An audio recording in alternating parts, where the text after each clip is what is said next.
The why behind it, the importance behind it. We get so lost in like the performance metrics of minutia that we forget about something fundamental. Movement is our baseline, and it's a very accurate predictor of our health and longevity. We get so overcomplicated with movement these days.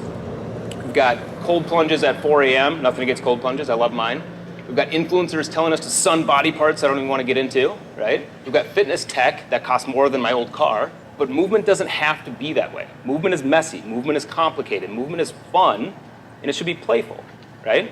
With that, we have to understand that like things have changed, right? Kids used to get recess, now they get a diagnosis. We used to have recess, but we swapped that for meetings, and our body didn't get that memo, okay?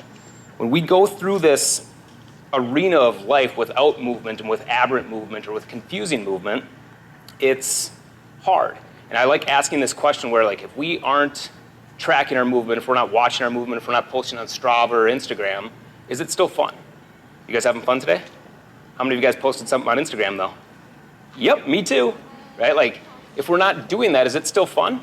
And I think it needs to be, because movement is magical, and like that's where the magic is. It's not in the mirror, it's not in the cholesterol or the body comp and things like that, it's in the playtime. There's a big difference between being pain-free and being free from pain.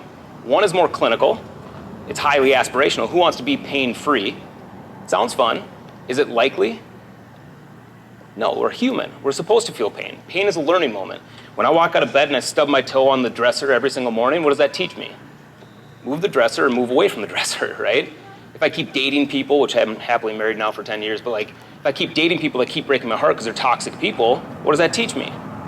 From that pain, I learned don't date that blonde-haired person. And this is where I've been there. I've been lost, torn, debilitated.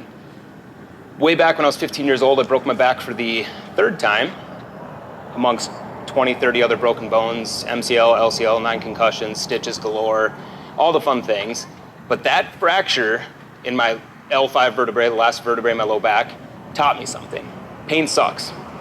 Fast forward to 2 years ago, that fracture slipped forward and led to a 13mm disc herniation, which was also not fun. And not only did it hurt, writhing in pain and debilitated, but it stole my sense of identity, who I was as a human, a mover, a father, a husband. It's from the movement tolerance and increasing that variability, stuff that we're gonna get into with mobility today, that got me to where I'm at here, right? And I'm not perfect. You guys will see my lack of mobility as we're going through this. I guarantee almost every single one of you standing is better than I am in a lot of these things, but this is why we're working on it. We're continuing to play. So, as we go through the next 30 minutes-ish of movement, I urge you to do that, explore. Dare I say, don't listen to me. If I'm telling you to do something and you're like, hey, I feel this over here, do that, right? Because this is your recess, this is your time. Movement isn't just a tool, it's medicine. So let's dive in. Let's go flat on your back to start with. From this position, I saw kind of a iteration of this just recently, so we're gonna dive right back into it. We're gonna get into that happy baby pose. We're gonna grab our feet. If you need to sit up like I do, so you can rock back into it, be my guest, and hopefully I don't crush this microphone. And as we get back, we're gonna take a good angle.